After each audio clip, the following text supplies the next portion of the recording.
This is Lab 2, Activity 1, and I have potassium iodide, hydrochloric acid, starch solution, and sodium thiosulfate. So I'm going to start off by pouring 8 drops of the potassium iodide into the top left well.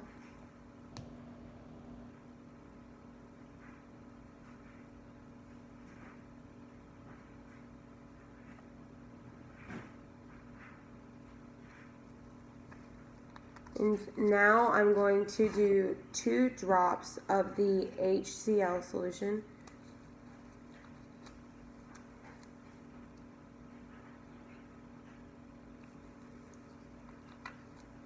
And now 4 drops of the starch solution.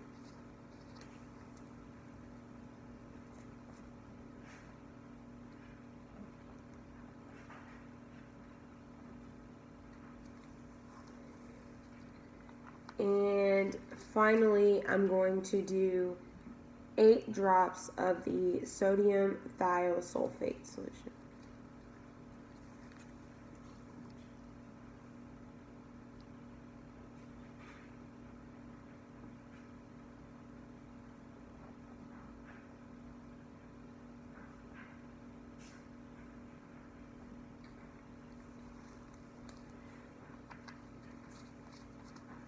I'm going to mix the solution together.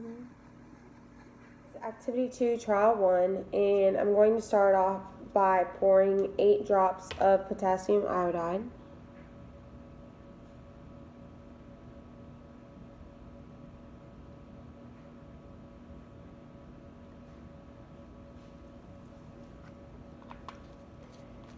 And now 2 drops of hydrochloric acid.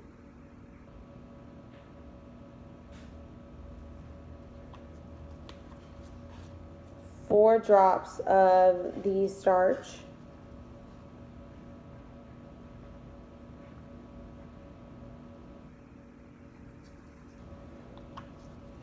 And 9 drops of the sodium thiosulfate.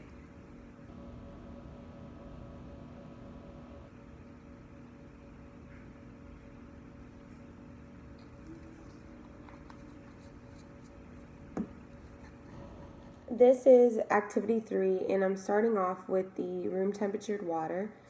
So I'm going to take the temperature of the water,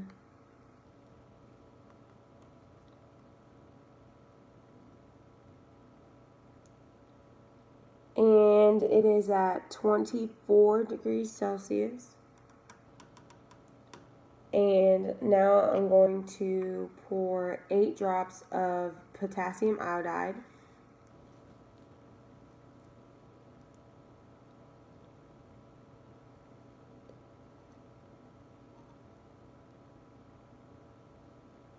That's 8 drops of potassium iodide.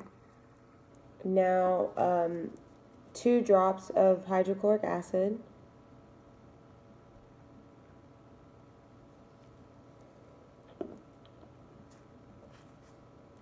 Four drops of the starch solution.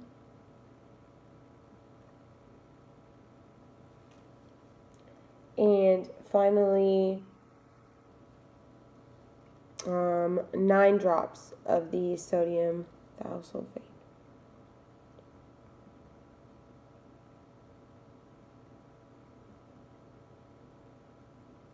So now I'm going to have this solution sit in the room temperature water. This is activity 4, and I have copper sulfate and water, and I'm going to be making a dilute copper sulfate solution.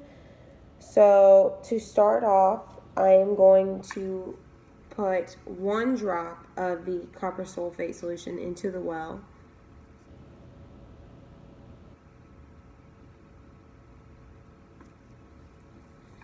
And then I'm going to do 3 milliliters of pure water into the same well.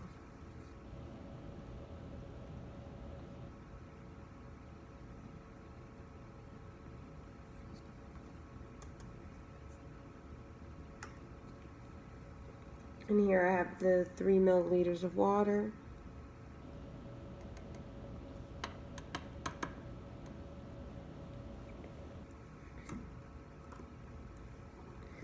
And so now I'm going to conduct the first. This is activity 5, and I'm determining the reaction order for each reactant. And I've written out the table here, and I'm going to start off with the reactant potassium iodide, and I'm going to calculate the concentration reaction time. So to calculate this, I have to do the average time for both, which I had 31 and 30.5, and that would give me 30.75.